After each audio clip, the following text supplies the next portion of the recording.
This is the DallasCowboys.com Draft Show. Your war room for insider news and draft analysis from deep within the confines of Cowboys headquarters at the Star in Frisco. And now, your host, Zach Wolchuk. That is Zach Wolchuk. He's over there. He's doing a great job. He's on the show today, but so am I, and we're good to go because today we are 44 days away from the NFL draft in Green Bay, Wisconsin. It is Tuesday, March 11th. Welcome into the Draft Show, presented by Miller Lite, the only beer of the Dallas Cowboys. We have Brian Broaddus. We have Tommy Yarish, Nick Harris with Chris Beam in the back. I'm Kyle Yeomans, and our famed Zach Wolchuk here as well. Got the trim on the beard. You're looking great. I did. I was like, gosh, I got to try and keep up with Ka. You're growing that beard nicely as well. You grew it out before I did. So I did, but I needed to get it short like mine's you the have. dad beard. Ever since I had 3 kids. Hey, the dad strength is real, bro. It's true. It's true. I'm trying to just keep up with Broaddus. The dad strength he's had for 40 years now.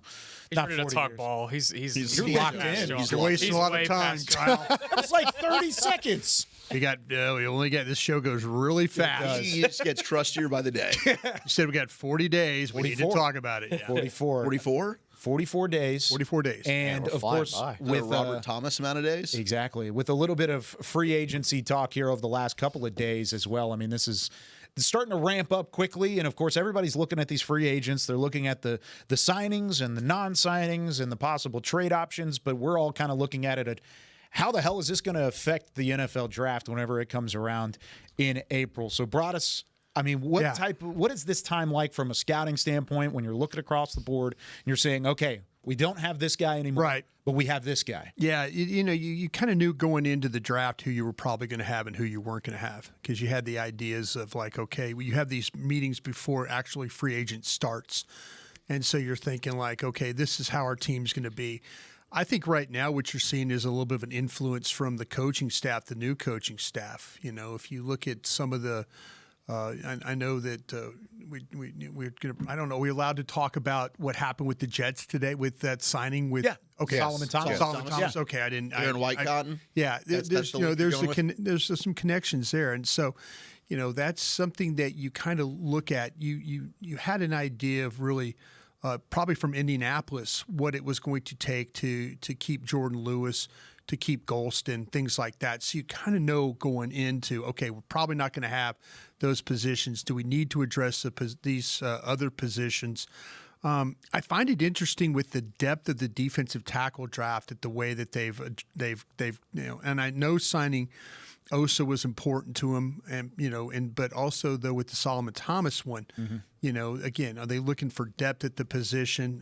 This to me is, you're taking money and you're putting it towards, you're putting it towards a defensive line position where in the draft, maybe they don't want to sit there and double dip like we've talked about in some positions. I would have double dipped at tackle. I'd have double dipped probably at running back too. But I think that, like I say, they had an idea going in who they were going to lose, and then now you kind of try and make up some positions there. Signing the guard as well, Robert Jones is another thing that probably is they looked at as a depth piece as well. How about instead of double dipping at running back and defensive tackle, I can entertain you on triple dipping at cornerback. I would absolutely, yeah. I think the cornerback. That to me there's. I know you guys' board's probably the same as mine in the way of the number of players you've seen. There's clearly some guys that could play on the outside and play inside as well. Yeah.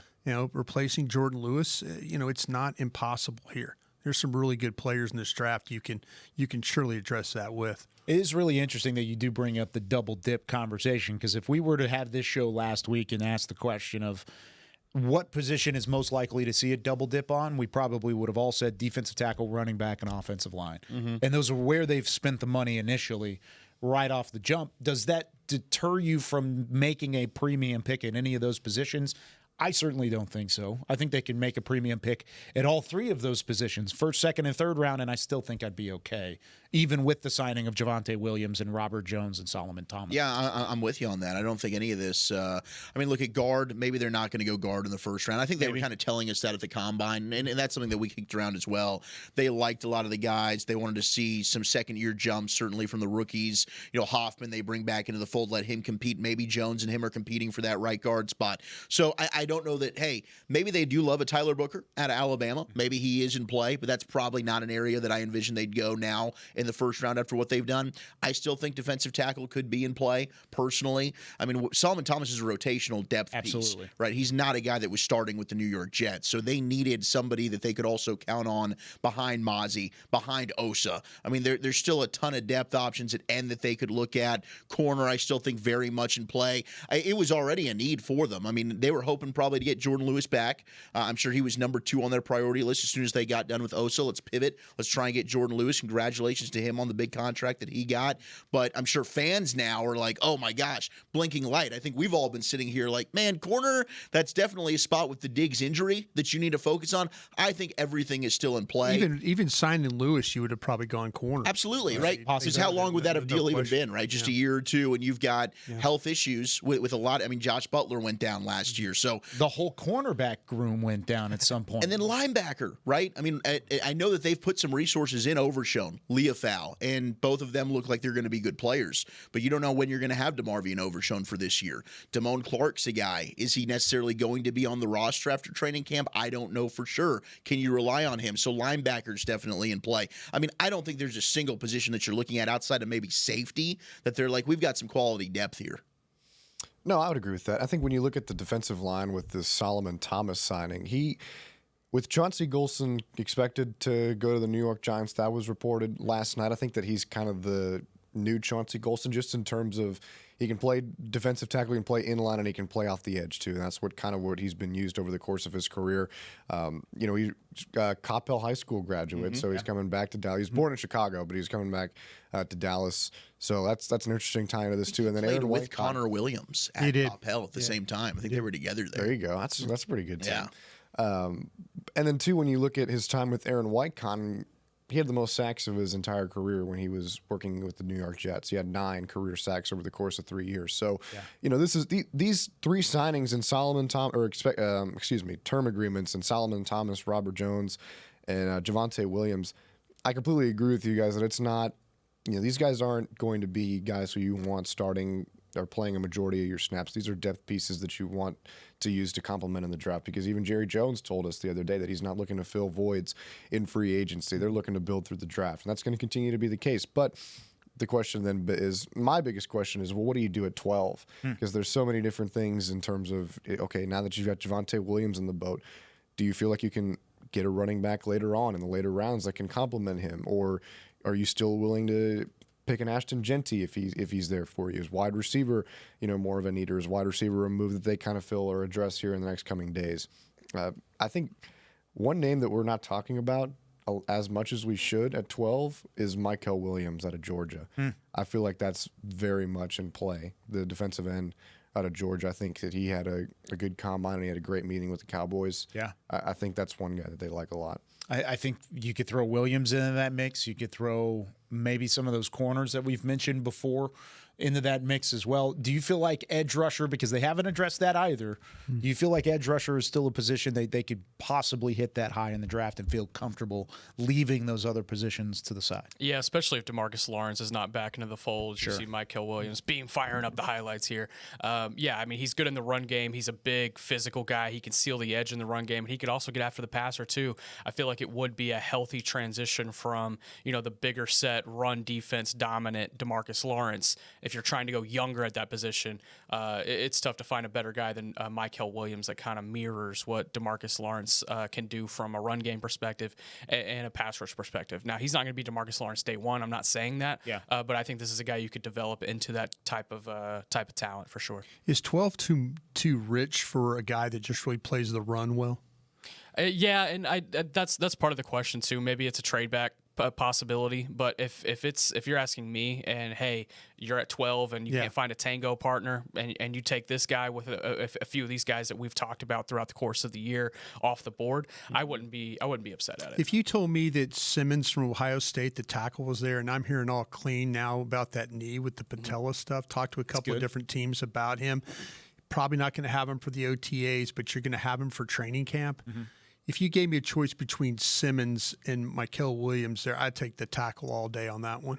Just me personally. I'm not as high personally on Simmons, but I understand the affinity there. And especially, give me your guy you're high on then. Would you be Campbell or Banks? Campbell, Banks. Those are the first round guys that I have. Aside from that, there's a tier jump. Okay, but you would take a tackle then over Williams? Or would you take Williams over one of these tackles? Well, factoring in that I have both of them at guard, I would probably. I would probably. You're asking me at guard. I'm asking you which one would. Okay. Yeah. Do you feel strongly enough about Campbell and Banks as guards to take over Williams? If Campbell's on the board, I'm taking Campbell. The more I watch from Campbell, the more I like, especially from the 2023 tape. Sure. But if Banks is there, I'm taking Williams. See, I'm the opposite. I would take Banks over Williams, but I would take Williams over Campbell in that regard, just based off of my board. Both. You say Simmons over I'd go both? Simmons over both. I think Simmons is the best offensive tackle in the class, personally. Sure.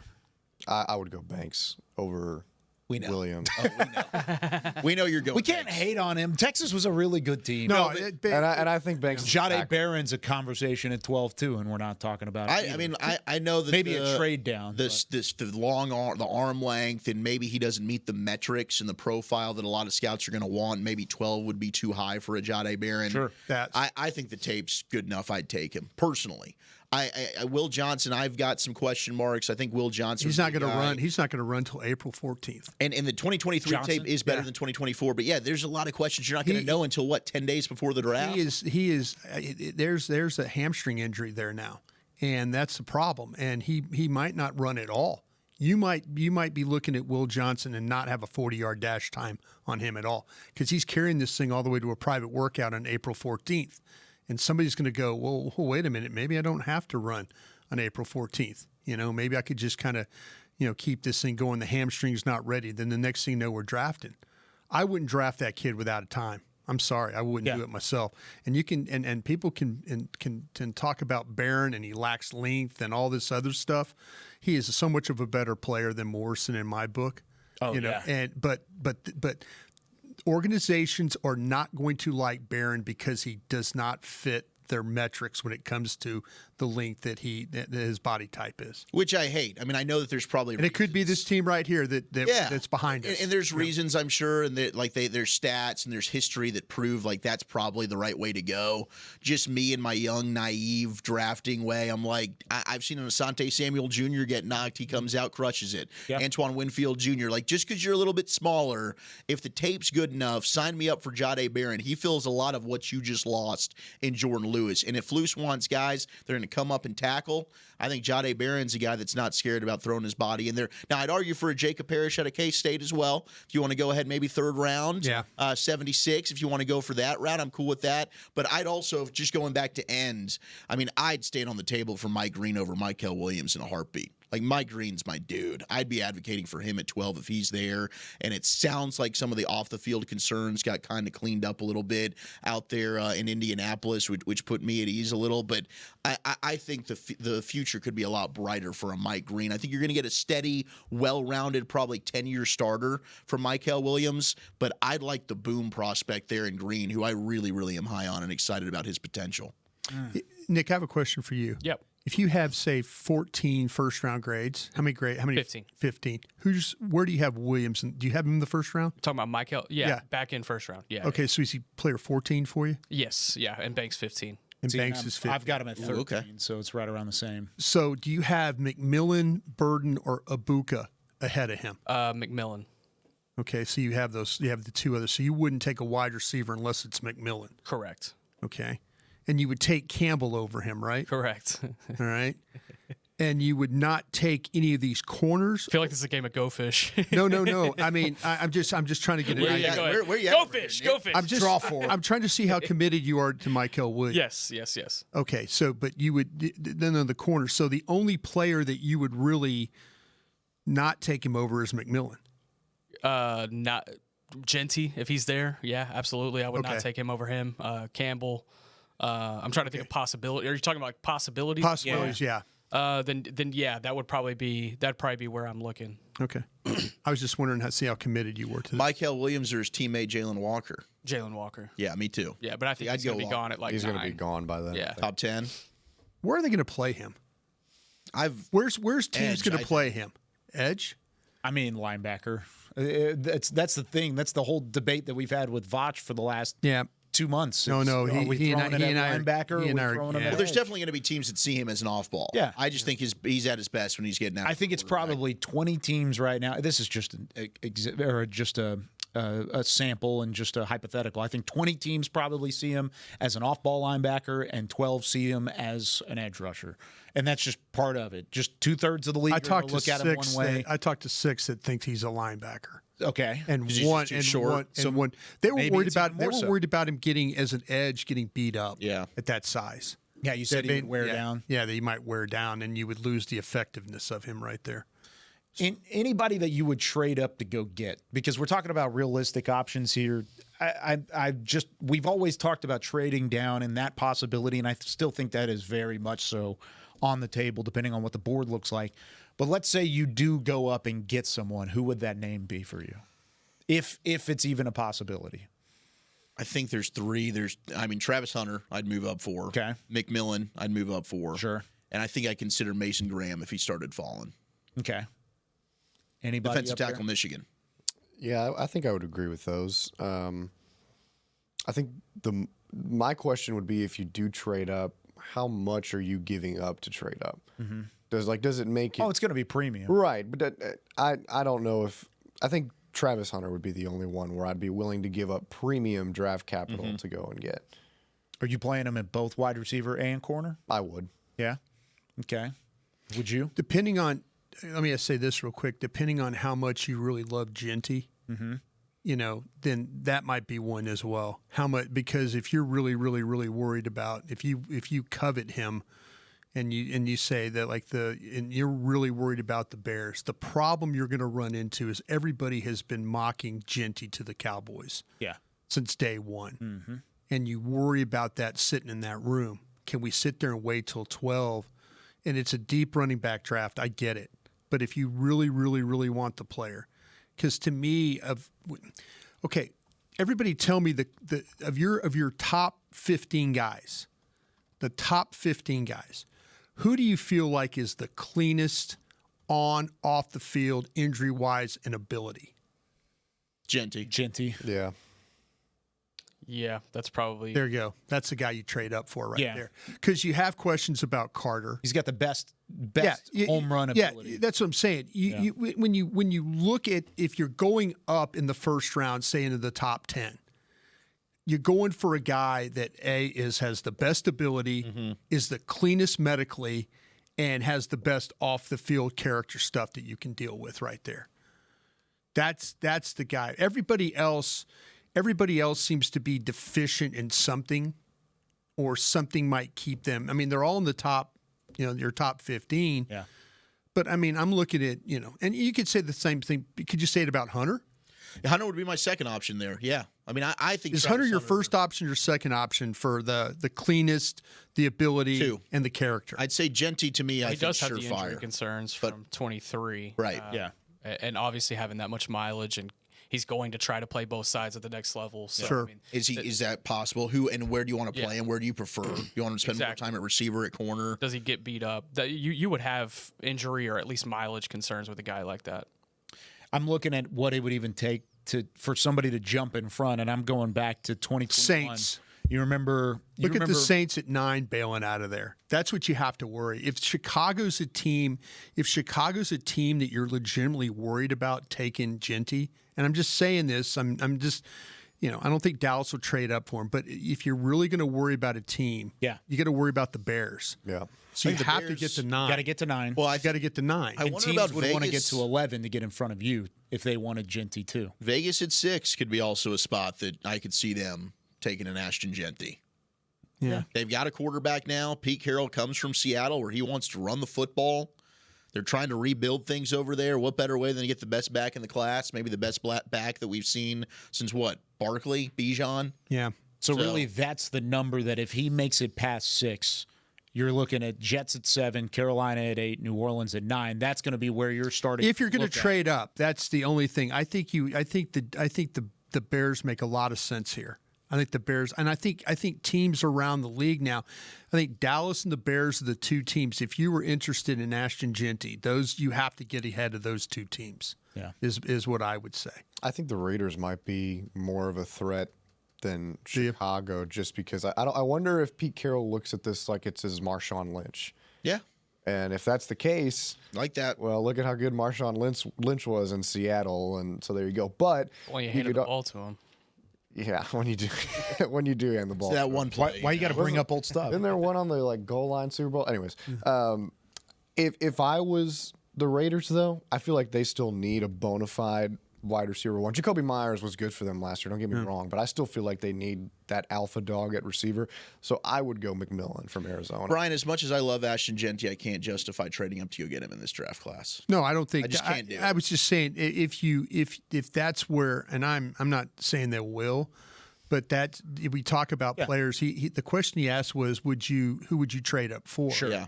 And you would consider if you saw what if you saw Carter sliding. Would you consider that because of the foot? I mean, does that not make him a clean prospect?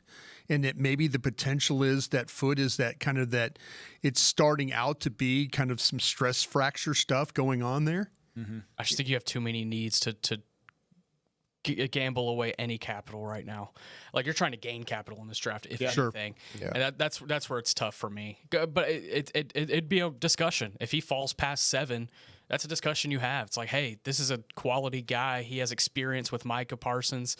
We know he would have a mentor that he would listen to in this locker room, however we feel about that mentor. Yeah. But is this worth gambling a second-round pick on? So you would trade up for – you would consider trading – No, I'm just saying. I'm sure for Carter. I'm just saying it would be a conversation in the draft. I don't think I wouldn't trade up for anybody. I don't think any of us are looking at this in this draft specifically and saying let's trade up. But if there were names that were available, I think it's that short list of guys: Genty, McMillan, Carter, possibly like you said, Travis Hunter. Just guys like that across the board. But even then, that's a stretch. And that's if you really don't like what you're going to get at 12. And I think by this point, we've kind of already established that someone's going to be there that's worth taking at 12 without giving up draft capital in order to get up and go get it. I mean, we were talking going back to 2021 when the Bears traded from 20 up to 11 to get to Justin Fields. They gave up a 4th round that year. They flipped picks in the 1st round, and Chicago gave up their 1st round and a 3rd round the year after that to jump up. So like it's going to be premium, and that's going from 20 to 11. Imagine what it would be going from 12 to 7 or 6 or 8 or 9. Just to kind of get into that territory in order to trade up for. All right, we got to take our first break. When we come back, let's do a little bit of Twitter on the 20. We've got some questions to answer. You can continue sending those in on Twitter or on the YouTube chat. We're going to utilize the YouTube chat a little bit today. If you've got questions, send them to us right now with more of the Draft Show right after this. Life is a workout, and Smoothie King is here to help you power through. Whether you're maxing out overhead presses, pushing through chest flies, or being the hero your golden retriever needs to carry them over that scary bridge, Smoothie King has the fuel to help you go all out. Build muscle and boost your recovery with 45 grams of protein, 0 grams of added sugar, and delicious customizable ingredients in the Gladiator Smoothie. Available in chocolate, strawberry, and vanilla. Only at Smoothie King. Hi, Drew Pearson, former Dallas Cowboy and now Pro Football Hall of Famer here. If you're struggling with your vision and tired of those contacts and glasses, don't throw a Hail Mary. Go where I went. Laser Care Eye Center, the official LASIK partner of the Dallas Cowboys. Drew, thank you so much for trusting us with your vision correction procedure.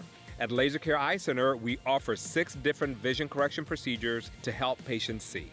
Check them out at dfweyes.com. Tell them Drew sent you. Hood hood. I'm Dak Prescott, quarterback of the Dallas Cowboys. And they snap it to Prescott, who looks right. It's not there. He escapes left. He'll run for a first down. Just like football, when it comes to crypto, it's important to have a team you can trust. With blockchain.com, I know I'm in good hands. Since 2011, they've been trusted by millions around the world to buy, sell, and trade cryptocurrency. Prescott's going to run this himself. Run it up the middle, and he scores. Whether you're new to crypto or an active trader, they've got you covered. What are you waiting for? Get started at blockchain.com. Cowboys fans, when it comes to navigating the ever-changing world of tax, your business needs a partner it can trust to tackle even your biggest tax challenges. Ryan is the largest firm in the world dedicated exclusively to business taxes. Our team of tax professionals has local expertise in all areas of tax and can help you uncover savings opportunities you didn't know you had. Learn more about how Ryan can improve your overall corporate tax performance by visiting Ryan.com. Ryan, the official tax partner of the Dallas Cowboys. This is the DallasCowboys.com Draft Show. Back here on the Draft Show, presented by Miller Lite, the only beer of the Dallas Cowboys. It's time for a little bit of some Twitter on the 20. Got it this time. Thank you, Beamer. Trey on the YouTube comments. Remember, we're going to utilize the YouTube chat a little bit today, so send us your questions on there and on Twitter on the 20. I just tweeted it out on the 20 a moment ago. Yeah, yeah, there you go. That's good. Bang. Kind of sounds weird. All right. Trey asks, how do you guys feel about the day 2, day 3 safeties? He wanted to know about Jonas Sanker. Has anybody watched Sanker from Virginia? Absolutely, I have. What do you think about him? Hometown product. He says he's from Charlottesville, so he wants to know about him. But any other of those other safeties later in the draft that you'd be interested in? But Sanker, did he want to know about Yes, Sanker? he wanted Sanker specifically. Yeah, hold on one second here. Let me get down to my notes here with Sanker. Why am I looking at corners? This kid's a safety, Brian. Sanker, yeah, he's a 2-time All-ACC performer, and he's got some interesting traits. I feel like you could play him up or you could play him back, and you're going to have a pretty nice player with this guy. He's got size. He's got a nose for the ball. He's an effort player. He'll come out of nowhere to make plays. He tends to the ball tends to bounce his direction. I think he can come downhill really quickly. He triggers quickly. I really like that about his game. You'll see him wrap up in space. He can be physical doing it. He did have his share of some misses, though, too. But he's the type of guy that could stop the ball carrier in his tracks. Power, strength, instincts as a man cover guy, breaking on the football, disruptive. I just kind of you see a guy that he didn't ever come off the field. I mean, he's a gunner, he's a flyer, he's a kickoff cover man, he's a field goal rusher, he's got a knack for coming off the edge and blocking kicks. I mean, he's going to give you a lot of plays if you take him to the game. 6 foot, 206 pounds out of Virginia. So I like the toughness of the kid. And like I say, as Bill Parcells would say, when I take you to the game, how many plays are you going to give me? This kid's going to give you a lot of plays with the way he goes about his job. Where do you have him? I'm in the 4th round. Nice. Okay. What do you think about some of those other day 3 guys at safety, Zach? Well, how about, this is a guy that measurable-wise, I don't think that I think he got snubbed from the combine, but Dan Jackson from Georgia. Like, if you watch Georgia tape, Dan Jackson's a guy that all of a sudden he's flashing at you a little bit. He did get snubbed from the combine. He was at the Senior Bowl, but did not go to the combine. Slow? A little bit. Yeah? Yeah. But why do you laugh like that? It was an inside joke. But it's well, I know where. Yeah, I'm not. I get it. Dan Jackson I get it. Guy.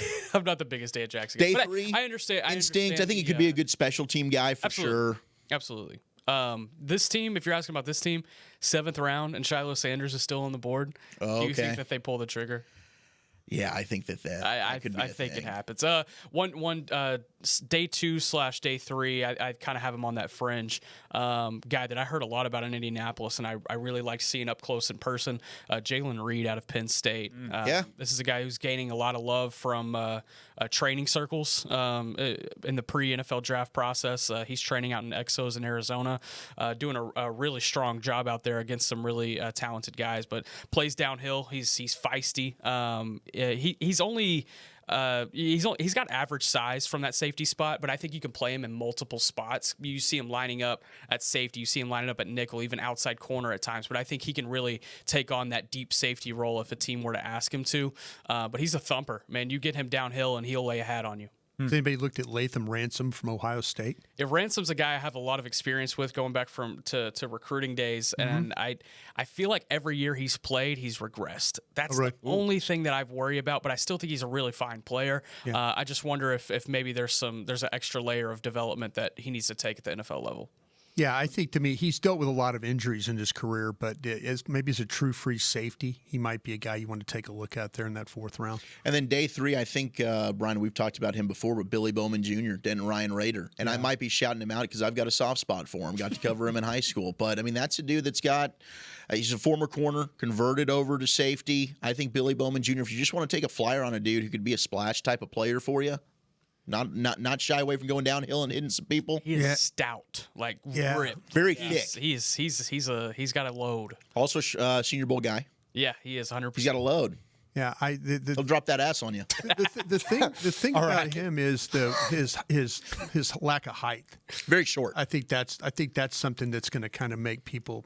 Yeah, I think that's going to push him down the board. I think that's why he's definitely a day 3 dude. Yeah, I'll give you one more thumper. Jalen Catalon from UNLV.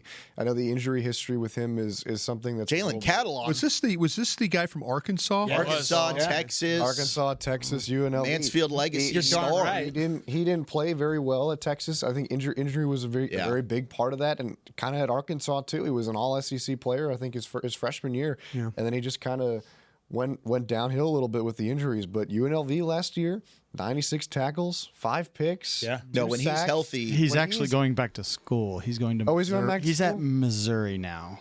How is he going back to what? school? There's no way. He is. He is at Missouri now. Yeah, the COVID year, you know. Yeah, wow. He had an injury. I remember me and Zach Wolchuk sitting in this very studio before it was redone, talking about Jalen Catalon during his time in Mansfield Legacy, and Chris Beam was punching it in the back when we were doing high school sports. He was one of the best high school players I think we've seen. I mean, this guy was projected to be a first rounder a couple of years ago. Well, now he's going to be a first rounder after a great year at Missouri. Yeah. fellas. Hey, we're a year early. I like what we're doing here. Hey, you're just getting ahead of the game. I'm just getting ahead for 26. I'll throw in a DFW guy who is in this class, RJ Mickens out of Clemson. Yeah. 60 career games, over 2,000 career snaps. If you're talking about experience, you want a guy who can step in and kind of give you that high floor from an experience perspective. RJ Mickens is that guy. I don't think he'll bring a starter caliber play to you, but if you're looking for a safety in the 6th or 7th round, I think that's potentially your guy. And then Andrew Makuba out of Texas is slowly starting to rise in draft circles. I mean, this is a guy who's probably going to end up slowly. Why? Yeah, what is taking everybody so long on Makuba? I'm wondering the same thing because he's got the length, he's got the ball skills. He can certainly play. I think either free or strong. I think you can put him at either spot at the next level. Really talented player that I think is going to end up going early day 3. I'm finishing up my draft bios. Yeah, I'm finishing up the draft bios for the magazine today, and I'm on safety, and I'm trying to finish those up. Yep. I was watching Makuba right before walking down here to do talking, and I was really impressed. I haven't finished him yet. I'm probably thinking like a 2nd round. I think like two. Yeah. Like him, Watts, Starks, Makuba. I think those are kind of the guys. Yeah, at 44. How do you have those guys? I would be fighting for Watts and Makuba. I would go. I think he would be there at 76. Makuba? I think he would. Dude, I'd throw a freaking party. Yeah. That'd be like Cooper Beebe 2.0 right there. Can I ask you? I mean, and I trust what you're saying. Why would you think 76? It's just from what I've heard from people is that they're like, man, this could be an early day 3 guy. I'm like, early day 3? I'm thinking like late day 2. Yeah, what is like what kind of value? I just wonder what teams are putting value on him at.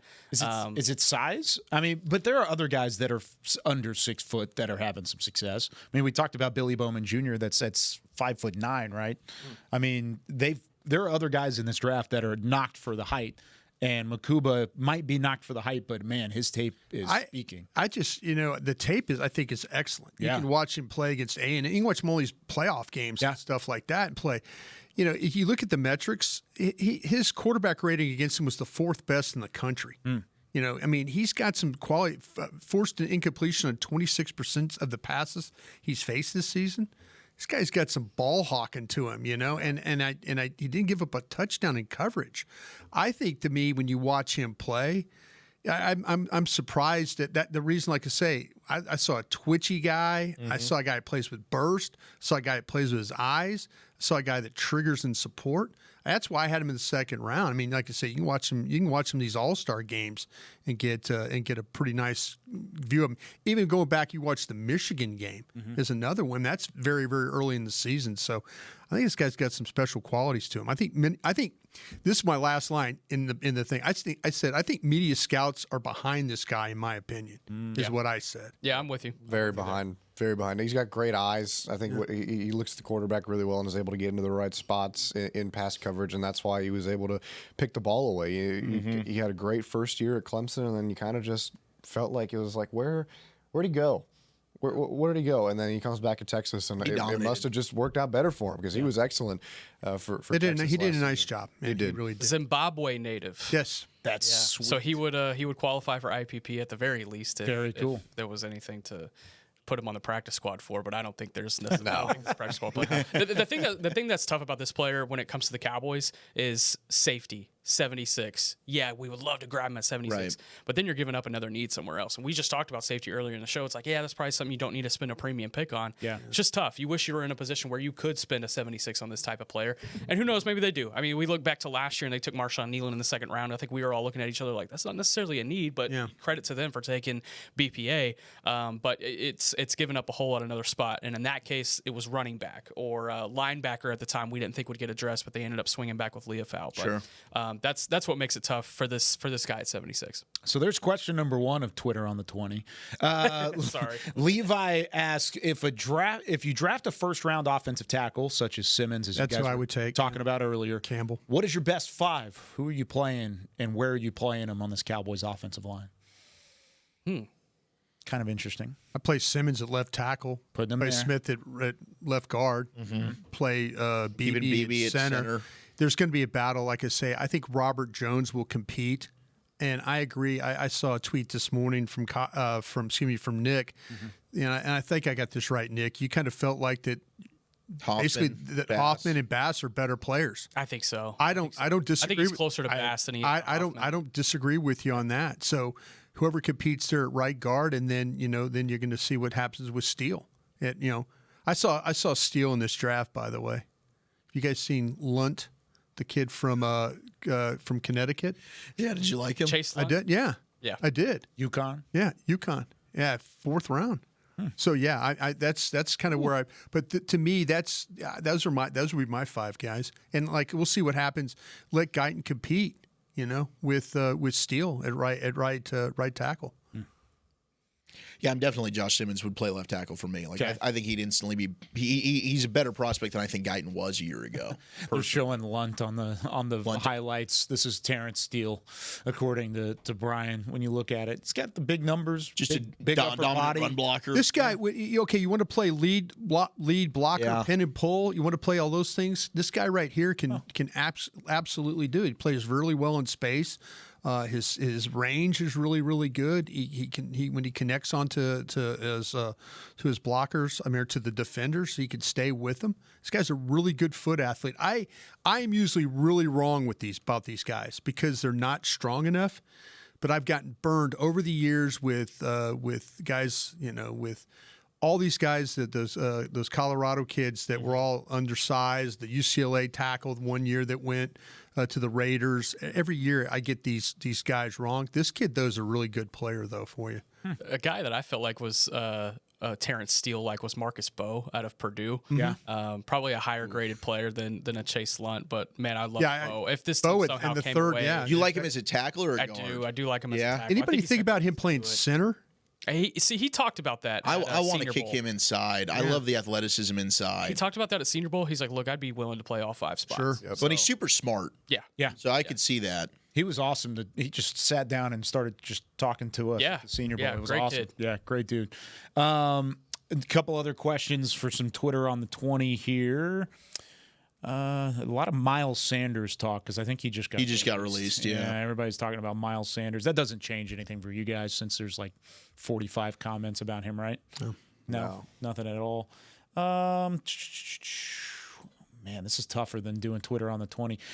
Professor O on Twitter, Matt Owen. What up, Matt? Yeah, he said, knowing that Brian Schottenheimer described his running back preference, and here are some of the ways he described it. You want a guy who's got vision. Mm-hmm. He's got contact balance, able to make hidden yards, a guy that's willing to run through arm tackles, catch the ball out of the backfield.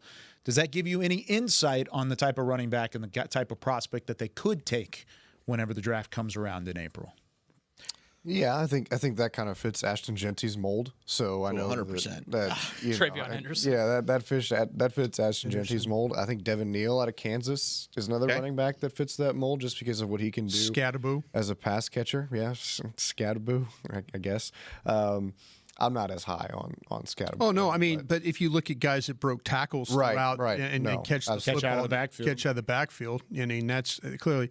If you watched, is it Tutton from Virginia Tech? You guys watched him? Yeah, see, he had a blazing time at the combine, but no, I haven't watched him yet. Yeah, him. Did the speed, did that translate when you watched him? He plays really fast. I mean, and there's a kid in Krosky Merritt. Yeah, too. so That he's got an interesting. He was fascinating. You have to watch him. You have to watch him play. He started off at Alabama A&M and then ended up in New Mexico. You're going to have to watch New Mexico tape because he only played at Arizona 1 year. Well, he was academically eligible. One game. So yeah, you're going to have to watch New Mexico tape. Try and grab the Texas A&M game if you can. Is it one that it wasn't an academic ineligible. I just want to make sure that was cleared up. It was an NCAA eligibility rule. They didn't think that he was supposed to be eligible, and so he thought he was, and he entered the portal, landed at Arizona. Everything was cool and dandy, and then after the first game of the season, the NCAA was like, "Wait, you're not eligible," and they pulled his eligibility. It was after game strange. 1 too. That's so bizarre. It happened to do with. His freshman season at Alabama A&M, right? He was credited for, I think, 8 games, but he claims, and the school claims, Alabama A&M claims, that he only played in 3 games. So like he was like, I preserved my red shirt my freshman year, and NCAA they came in and they were like, no, you played 8 games. But even though everybody under the sun is like, this guy only played 3 games, really strange that you run into that problem in 2025. That sounds like a bookkeeping thing. Yeah, it sounds like a 1970s issue. Like somebody in the press box was just like writing down starters. And, really tough for that. I feel for him. But he was Shrine Bowl MVP, really talented player. Yeah. He's just probably going to be a UDFA. Well, all the Shrine Bowl practices, he was a standout. Yeah, like and he can catch the ball fresh. as well. Like, yeah, I mean, he's a 3-down caliber back right there. Mm-hmm. Fresh legs. Hey, buddy, fresh legs. Another guy that I'd like to throw in this mix is Damian Martinez. I'm going to continue to hammer his name. I have a 3rd round grade on him. 6 foot, 232 pounds. Absolute unit. He terrorizes inside. He doesn't have the home run speed, but he can break those arm tackles that you were talking about. And the receiving necks are there. They just need to be utilized. I don't think that they were necessarily utilized at Miami or Oregon State, to be honest, but I've seen those receiving necks from his time in high school. He can get out of the backfield. He has route running ability. I think this is a guy you could trust out of Oregon State, right? Yes. Oregon State. Yeah. Okay. Yeah. Wait, you just said Martinez. He plays at Miami. He transferred from Oregon State. Oregon State. Oregon State. Yeah. But when you look at what he did at Miami too, in the Michigan or the Senior Bowl tape, I mean, he's legitimate too. Are you talking about Damian Martinez? Yeah. Miami? Yeah, he went to school at Oregon State beforehand. Oh, got it. Okay, I was like, I got confused there for a second. No, Louisville kid, right? Louisville kid, yeah. And nearby. Shout out to Beamer. He's throwing up a lot of the receiving tape on this clip right here, but he certainly got it. Physical. I think he's a guy you do not want to see in the hole at 232 pounds. No, he's just not. Who do you have higher, Martinez or Jordan James? I have Martinez. I'm a Martinez stan. I really am. But I love James. Jordan James I thought too. you were a Jordan James I'm a Jordan James guy. I really am. But Martinez I have a lot kicked of him out these guys. the door. I have a lot of these guys in the 2nd and 3rd round. I had Monunga in that range too, but he did not run well. He did not test well at the combine, and that really disappointed me. So I slipped him a little bit. But that where do you have Brooks in that group then? Texas Tech. Taj Brooks. Yeah. I have him. Let's see. I have him early 4th. Yeah, that's where I have a 4th on him too. Yeah, that's why I wish we had that 4. Anybody have? Yeah, me too. Anybody have Rocket Sanders from South Carolina? I've not seen him. Rocket Sanders is a good player. Yeah. Solid. I mean, very productive. I thought he was productive at Arkansas. He was productive at South Carolina. Can win between the tackles, obviously. Can break tackles as a receiving back. I think he did a little bit more of that at Arkansas than I saw at South Carolina. Pass protection, I think, could improve a little bit, but he's a willing pass protector. I like Rocket Sanders. I don't love him as much. Like R.J. Harvey, I would take over him personally out of UCF. I like R.J. Harvey more than any of these guys we've actually been talking about. R.J. Harvey would be my dude that fits that description. I have him over everybody except for James. But I think Rocket Sanders is being a little like in a running back, him and Donovan Edwards out of Michigan, like in a running back draft that it's just like, gosh, we've got so many players to talk about. He gets slept on, and so does Donovan Edwards, who 2 years ago, especially coming off the national championship game and the win over Washington, like Donovan Edwards, we talk about a lot of these guys, they don't have the home run speed.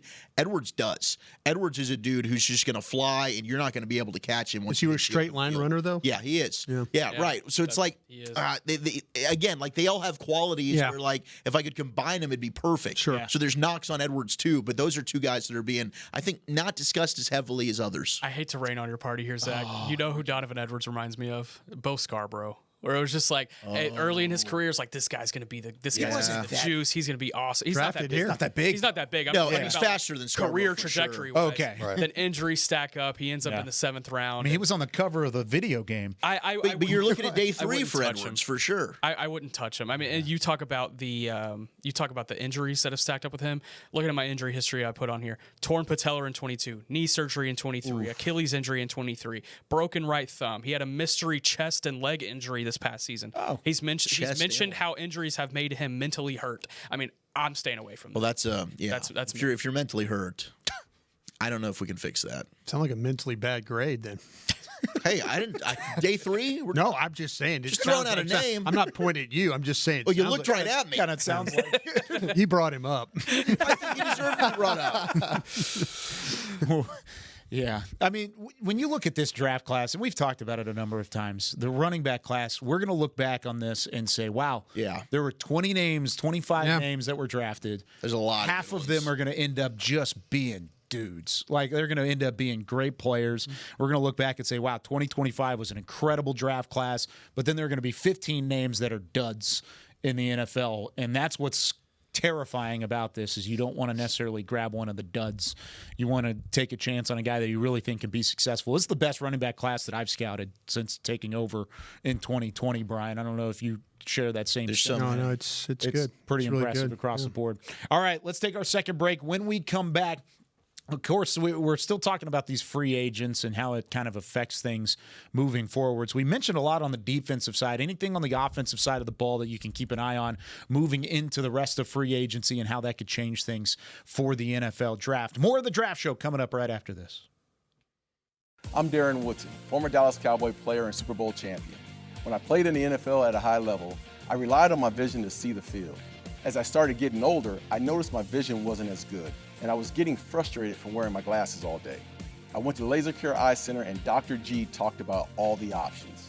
Thanks to technology and Laser Care Eye Center, I can see near, far, and between. Don't fumble your vision any longer. Visit them at dfweyes.com and tell them Darren sent you. They got me back on my game. Star Sports Tours is the only official fan travel partner of the Dallas Cowboys, offering exclusive game weekend travel packages with pre-game sideline access and photo ops with current players, cheerleaders, and Cowboy legends. You want to stay at a team hotel, attend the best tailgate party in Texas, tour the Star, and talk X's and O's with me, Everson Walls? With Star Sports Tours, you can. Visit cowboystravel.com to book your travel package today. Life is a workout, and Smoothie King is here to help you power through. Whether you're maxing out overhead presses, pushing through chest flies, or being the hero your golden retriever needs to carry them over that scary bridge, Smoothie King has the fuel to help you go all out. Build muscle and boost your recovery with 45 grams of protein, 0 grams of added sugar, and delicious customizable ingredients in the Gladiator Smoothie. Available in chocolate, strawberry, and vanilla.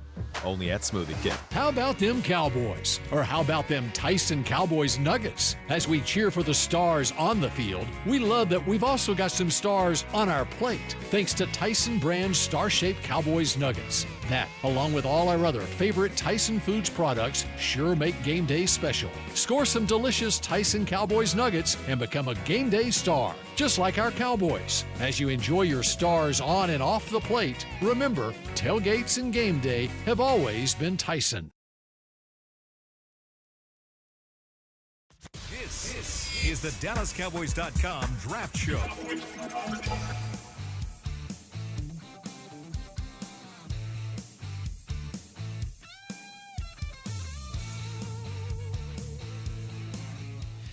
Cowboys Nation, Dallas Cowboys United, presented by Globe Life, is now exclusively in the Dallas Cowboys app. Join the official fan club today to receive access to the all-new Cowboys Drops feature, team news, and pre-sale access, plus fans and kid of the game. Download now and get Cowboys United. Mm-hmm. All Get right. Cowboys. Yeah, get Cowboys. Get Cowboys United. All right, back here at the draft show, Zach Wolchuk, Brian Broaddus, Tommy Yarish, Nick Harris with Chris Beam in the back, putting up all the great tape. We've gotten a lot of questions over the last couple of shows, and we haven't hit tight end. And we were talking about offensive guys early. Oh. Is tight end a need for this Cowboys team moving forward? And what names would you be interested in at the top of the list when it comes to the tight end position? I don't think it's a need early. I think you've got other issues. It's tough to look at it in those first 3 rounds. Right. If you look, I think you look later and look for some value guys, and I think there are some. I think you look at some of the guys that competed at the Senior Bowl and at the Shrine Bowl. One guy that stood out from Syracuse, Rondé Gadsden II. Mm-hmm. I thought he was pretty good. Jalen Conyers from Texas Tech has been getting a great lot of blocker. love. Yeah, Great blocking tight end. I feel like he performed really well. So I think there's some guys that, you look at those day 3 guys that you can definitely get. I know Brian's a big fan of Mason Taylor, and Love I am Mason too, Taylor out of LSU. He's been super productive all 3 years there. He didn't test well, but I think Gunnar Helm from Texas will still pan out. With you. Okay. Luke Lackey from Iowa. There's a lot of guys I feel like that you can look at in this tight end class. Take a peek. I didn't mean to take all the names from you guys. My bad. No, you did a great job taking all the names. Thank you. I think if we You're look doing your back job. at this, No. Thank you. Terrence Appreciate it. Ferguson. Keep an eye on him from Oregon. I agree. I agree. That's certainly one to throw out. I think when you talk about this team, look at this roster specifically. Jake Ferguson's a starter, and he's your comfortable starter, right? Yeah. Okay. Yeah. And Luke Schoonmaker, how are we feeling about him? Scooney. How are we feeling about I him? think he got better. I think he got better as the year went on. He did. He got faced with almost cussed a lot of adversity. Yeah. That was really close. Yeah. Man, that's the closest I've ever been in the studio. Nice. He got faced with a lot of adversity last season, Yeah. and he answered. Whenever Jake cares? Ferguson went down with that concussion, Yeah. he answered with it. Well, and he had a better connection with Cooper Rush than he did with Dak Prescott, too.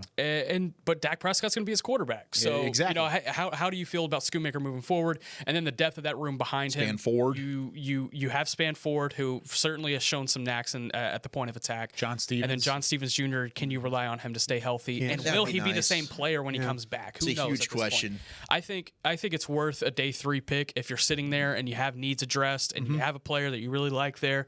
If a Jalen Conyers is there in the 5th, man, go swing at that. I don't think Conyers is going to be there in the 5th, but a type of player like that, you wouldn't get a complaint from. I'd love. You lost me.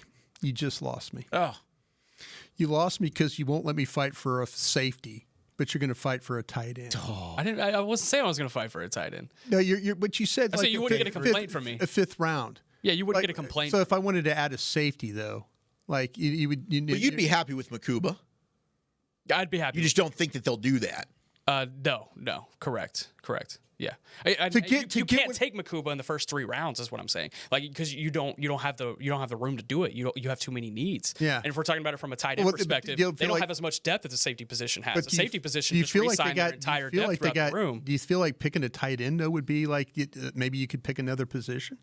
You could. It just depends on what's available to you. Like, okay, then let's say, what have they picked in the first 3 rounds? let's say corner, Running back.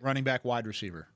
Cornerback, wide receiver. Okay, yeah. Then you've taken a lot of offensive talent. You probably can't take the tight end in that situation. Okay, what if you flip? If you what go you flip- defensive tackle, linebacker, corner, That was then just like about to do okay. I mean, you still need a running back, yeah. But I mean, this is a really talented player. If you feel like you have a really talented player sitting in the 5th round, why not? I don't. I feel like see I'm it gonna as have to take one of necessarily- these tight ends earlier than the 5th round.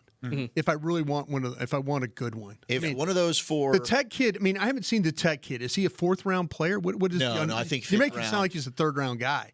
I think he's going to go early. I think he's going to go early day 3. See, the guy that I'd argue for is Rondé Gadsden out of Syracuse. Yeah. And his son, or his dad, was a wide receiver for the Miami Dolphins. It's like, what? Well, he's the son of a former NFL player who played for the Miami Dolphins, Rondé Gadsden. His son's Sr. baby Gronk. Yeah. Right, yeah. Well, big fan of this dude. And he's another Shrine Bowl guy. And he dominated when we got to watch him at the Shrine Bowl. So you talk about a dude in terms of receiving ability, silky smooth route runner, tremendous Big hands. That's a guy day 3. Like, I think you're getting possibly a future starter in Rondé Gadsden. I think he's better than every guy that we've named here in this segment so far. You can't do anything in a blocking perspective, in my opinion. You think not a he's better than blocker? Gunnar Helm? No, not Gunnar Helm, but the day 3. Like, Gunnar Helm, I don't think is a day 3 player. I think Gunnar Helm's a 3rd rounder. I was about to say, because we've named Taylor and But I'm talking Conyers, Luke Lachey, the Iowa kid. Yep. Better. Okay. When you talked about Terrence Ferguson, is he in that same category? Yep, I think he's better than Ferguson too, personally. I think if you watch Gadsden, I think you'll like him more than Ferguson. Okay. I like Ferguson a little bit more, Yeah, but I I understand like where you're going. Ferguson. I Where do like you guys Gadsden. have the Fannin kid from Bowling Green? See, I loved him early on, and I loved him during the season. I was like, my gosh. Like, every time Bowling Green was on TV, I was watching him. Well, he was the most productive tight end in college football history. Yeah. I mean, he put up more yardage, more touchdowns, more receptions in more games than any other tight end ever. Talk about fighting through guys. I mean, you see it on the tape right there. He can certainly do so. But as the process has gone on, he started to slip a little bit for me. Senior Bowl, he didn't do anything fantastic for me. He was getting locked down by some undersized DBs. And so I wonder if maybe level of competition, he's going to have a little bit of a adjustment period to the NFL.